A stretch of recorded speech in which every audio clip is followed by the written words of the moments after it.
Hola, ¿qué tal? Bienvenidos a este nuevo video de programación de Java 8, en el que en esta oportunidad vamos a estar viendo sobre los tipos de datos que soporta Java. Un dato que no lo he comentado es que Java es un lenguaje de programación orientado a objetos. ¿Qué quiere decir eso? Que todo lo que representa Java, todo lo que yo use en Java, en su mayoría son objetos. Digo en su mayoría porque ahorita vamos a ver por qué. ¿Y cuáles son las características de un objeto? Por ejemplo, esta clase que yo tengo acá llamada demo es un objeto. ¿Y qué es lo que hace que una clase sea un objeto? Es que yo puedo tener en un objeto atributos que vendrían a ser esto de acá. Estos son mis atributos, que son simplemente variables que yo declaro. Y también tienen métodos. Después vamos a ver sobre los métodos, que cómo crearlos en Java. Son sencillos, no son complicados. Ahora, sobre los tipos de datos. A pesar de que Java sea un lenguaje de programación orientado a objetos, soporta tipos de datos primitivos. Y son estos de acá, que no son objetos, pero yo puedo declararlo como tipos de datos. Existe el boolean, que el boolean es simplemente un valor que acepta dos tipos de datos, o false o true, más no otro tipo de valor. Están estos cuatro que son el byte, el short, el int y el long. Que estos cuatro soportan tipos de datos numéricos que sean enteros. Una gran diferencia entre estos cuatro es que cada uno soporta un tipo de dato que no sea mayor a un rango.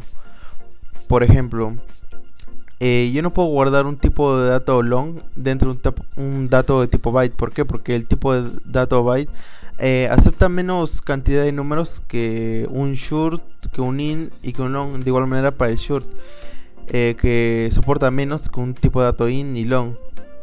Para que sepan exactamente la cantidad que soporta los tipos de datos enteros numéricos, acá hay una tabla que ven el tamaño en bits que soporta cada uno. Si, como se darán cuenta, el tipo de datos long es el que soporta mucho más cantidad de números. Puede soportar hasta este número. Y dependiendo también el tipo de problema que deseen resolver, es bueno saber cuál de estos 4 tipos de datos que soportan enteros usar.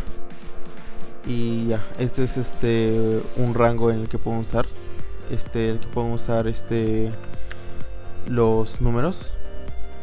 Ahora, existen los tipos de datos que ya son numéricos pero son decimales, y son donde yo puedo guardar, por ejemplo, un dato que lleve, por ejemplo, un precio, un subtotal, que siempre van con coma, o siempre salen con decimales. Y yo puedo representarlo en dos tipos de datos, en los float y en los double. Y ahora, también existe un rango que, por ejemplo, el double soporta mucho más que el float. Pero también depende del problema que ustedes deseen resolver, usar cuál tipo de datos. No es usar por usar nomás, sino dependiendo del problema, saber cuál usar y cuál conviene mejor para determinado problema.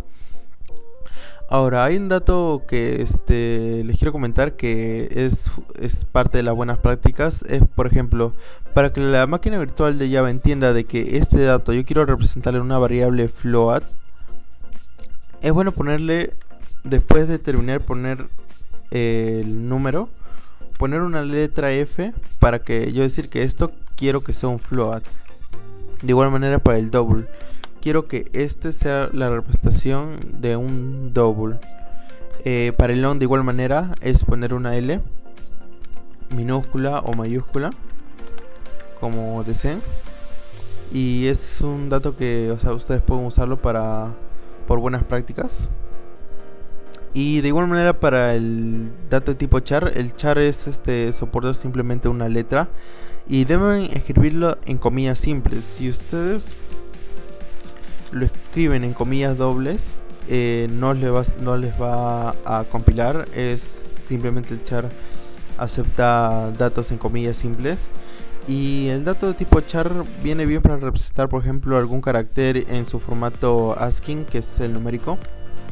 Acá hay una tabla, por ejemplo, si yo quiero guardar o representar cualquier palabra en el formato y traer su valor en números, podría venirme muy bien este tipo de dato. Acá le muestro una tabla donde pueden ver el valor de cada uno de los símbolos o números o letras y su representación en número, para que chequen ahí un poco. Y ahora, cada uno de estos tipos de datos tiene una representación en objeto, ya que estos son primitivos, estos no son objetos. Que son estos, que simplemente son, por ejemplo, el boolean es boolean pero con mayúscula, el byte de igual manera, el short, el int como ven, para tipos de datos primitivos es simplemente int, pero para un objeto es integer, el long, el float, el double, que simplemente es con mayúscula, y el char, sí, el char por ejemplo en tipo de dato primitivo es así nomás char. En cambio en objeto es character o carácter, como deseen decirlo. Y existe un tipo de datos que no está en primitivo, no hay en primitivos, pero hay en objetos, que es el string. El string es muy conocido, que simplemente les va a permitir guardar una cadena de caracteres. Yo puedo acá guardar, por ejemplo, cualquier tipo de oración. Está permitido en tipo de dato string. No es como el tipo de datos char, que yo simplemente tengo la posibilidad de guardar un carácter. Pero sí un dato que, por ejemplo, el tipo de datos char deben guardarlo siempre en comillas simples.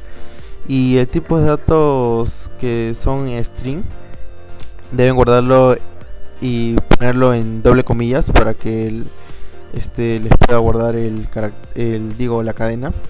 Es un dato.